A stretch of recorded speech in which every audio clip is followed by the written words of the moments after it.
Hi folks, thanks for joining. Today I'm going to be going over the Graves Motorsports rear sets for the ZX-4RR and also go over some other Graves stuff for this bike since we're doing a video. But want to give everyone an idea of what these things are about. I've had 3 sets of rear sets on this bike, stock, woodcraft, and now Graves. And after riding with them all, these are my favorite. So I'll give you a little overview of what you get with these and also tell you about why I like them. First, it's this beautiful billet, black aluminum with carbon fiber heel guards, comes with nice black bolts. Everything goes together really easily, just bolts right up. I have mine coupled with their FT ECU quick shifter sensor, but it'll work with the stock one as well. They also give you this aluminum shift knuckle, which replaces the steel one from the stock setup. And this one is nice in that it has a little bit more offset so that if you want to flip it 180 degrees to do GP shift, it can enable you to do that much more easily. So on this shifter side, one thing to call out is you'll see the shift lever and the shift knuckle have adjustable points of leverage. So on the shift lever, you got 3 positions. I've got it on the most leverage and most travel position, closest to the pivot. And then over here on the shift knuckle, there's 2 positions, and I have it on the hole closest to the pivot, which means there's less travel. So overall, it felt really good. It wasn't notchy. It just felt right. So that ratio seems to work, and that's what the set came set up as. But if you want it to slow it down or speed it up, you could do that by just moving the attachment points there. So like I said, we've got the folding toe levers. And one thing that's really cool is you'll see the Graves logo molded into the toe rubbers. And of course it's turned the proper way so your foot doesn't wear it out. That's kind of cool. These pegs are just beautiful. I mean, the knurling is like a work of art. Checkering reminds me of a coarse checkering that you'd find on like the grip of Colt 45 or something, except giant. And they got these big cutouts, and they're real lightweight but super strong and notched where they would meet the ground if you did end up dragging them.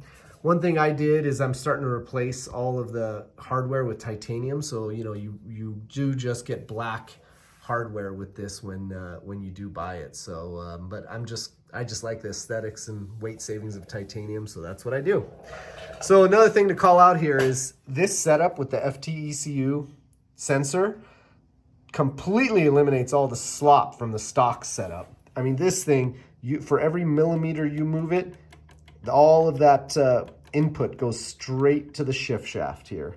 It just feels really solid. The stock one, left a lot to be desired. It not only was the sensor very spongy because it allows for almost an 1/8 inch over travel, but the whole, shift lever and linkage setup was just loosey-goosey.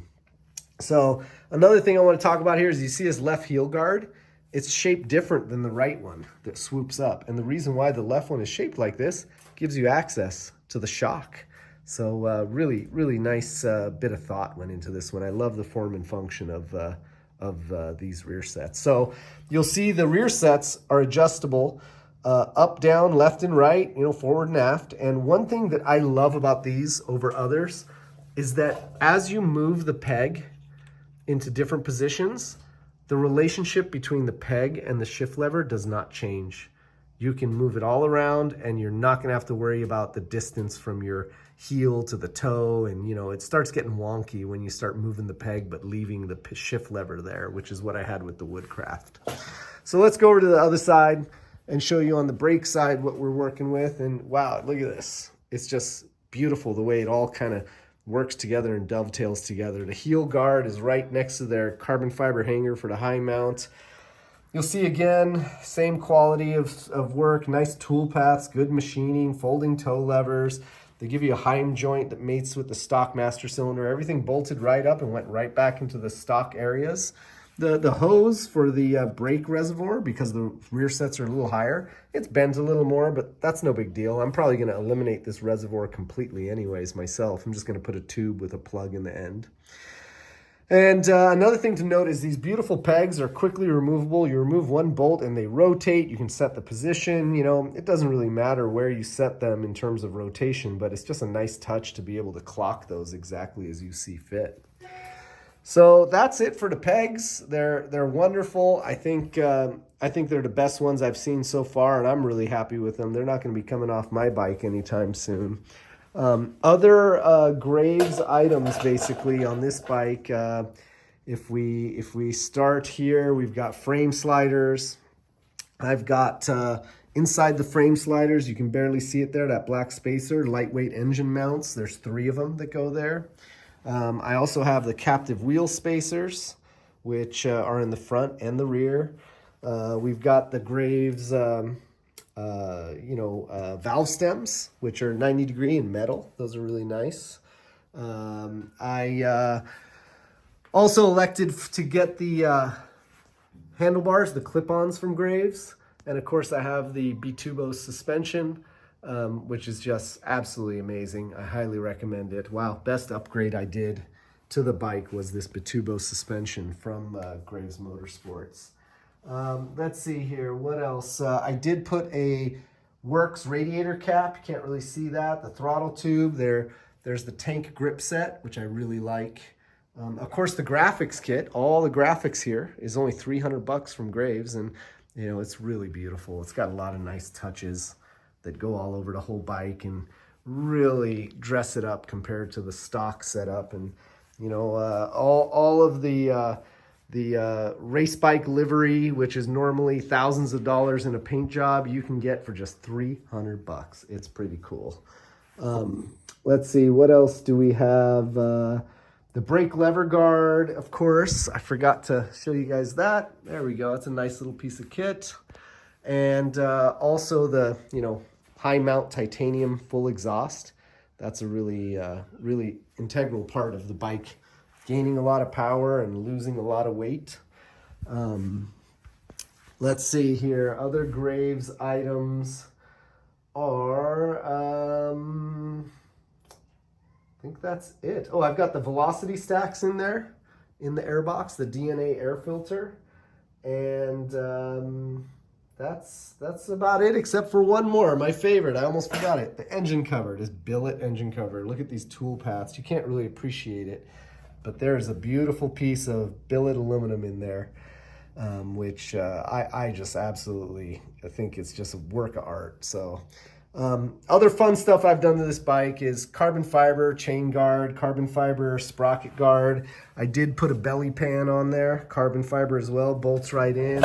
Carbon fiber side scoops, carbon fiber radiator guard with Kevlar screens, and some Coromoto brake lines, which delete the ABS pump as well. The flash on this bike is from V-Cycle Nut. David Verdicia up in Washington, he did a fantastic job on the tuning for this bike. I've gone with some Yoshimura turn signals. I bought a cheap eBay rear fender eliminator, and one of my most fun pieces is this Norton Motorsports lightweight rear rotor. It still works, not as good as the stock one, but that's what I want. I don't want a real grabby rear brake anyways. I'm working on a Cerakorbon rear sprocket for this bike. I'm still waiting to get that. Oh, and one more Graves item, the pin hooks and this stand. Boy, that's a must-have for this bike. You gotta go for that. It just makes it so much better. And other little things, the zero gravity screen, that's also a Graves Motorsports special. I did put a screen protector on the meters there, the instrument cluster, and made my own little tank pad. I modified this seat cowl to accept a pole for an Insta360 cam, and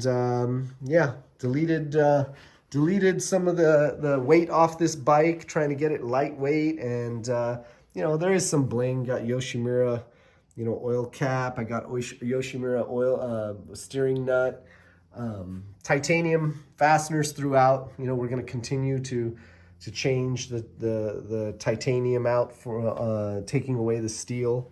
The stock brakes feel pretty good. Just changed out some titanium bolts and banjos. And other than that, I think the other major modification for this bike is the Q5 tires. So anyway, that's it for today. You know, the Graves rear sets, big winner. I'm really excited to have these on the bike, and just really thankful that the Graves team continues to develop this bike and make cool parts. And you know, Chuck Graves for supporting the community and you know, helping us all enjoy these motorcycles a little bit more. So thanks again. If you enjoyed the video, please like and subscribe.